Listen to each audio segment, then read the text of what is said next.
Bonjour à toutes et à tous. On se retrouve aujourd'hui avec une nouvelle vidéo, c'est donc un nouveau sujet, sur quels sont les principaux enjeux d'un bailleur social sur un territoire détendu comme celui du département de l'Aisne.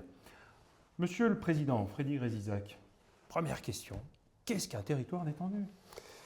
Alors un territoire détendu, c'est un territoire, je dirais, qui ne bénéficie ni du rayonnement, ni du dynamisme d'une grande ville, d'une grande métropole. C'est ce que j'appelle la France rurbaine, comme sur notre département. Cette France rurbaine, c'est à la fois la campagne, c'est à la fois la ville. Et ce sont des villes, malheureusement, des campagnes qui sont en perte d'habitants, qui sont en perte de services. Alors, effectivement, on les appelle des territoires détendus. Alors comment, dans ce contexte, est-ce que vous avez adapté ou vous avez un patrimoine suffisamment adapté à ces nouvelles populations?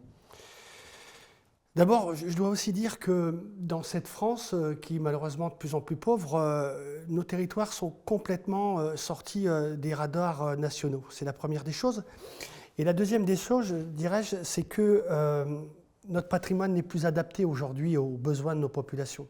Avec notamment les typologies, je pense qu'aujourd'hui, vieillissement de la population, d'une part, les familles, les personnes seules qui ont explosé dans notre département, je crois qu'il faut absolument, je dis bien absolument, qu'on nous entende au plus haut niveau, qu'il faut démolir, qu'il faut reconstruire une autre offre de logement. Monsieur le directeur général, Jean-Denis Mège, comment est-ce que vous déclinez de façon opérationnelle tous ces enjeux? Là, nous avons un plan stratégique de patrimoine qui a été voté et décidé par le conseil d'administration qui prévoit des démolitions massives et des reconstructions à la place de logements en typologie adaptée, des logements neufs qui rencontrent des succès extraordinaires. On livre là 30 logements seniors et en face on a 300 demandes. C'est impressionnant l'attente de ce type de patrimoine parce que les gens sont seuls et on n'a que des grands logements qu'on ne peut pas transformer.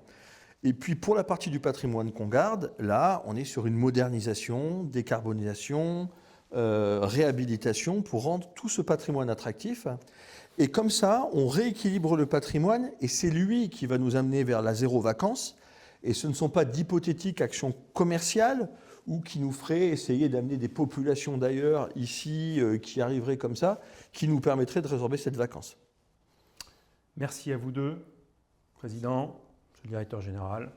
Alors retrouvez-nous avec l'intégralité de ces vidéos sur www.opal02.com. À bientôt.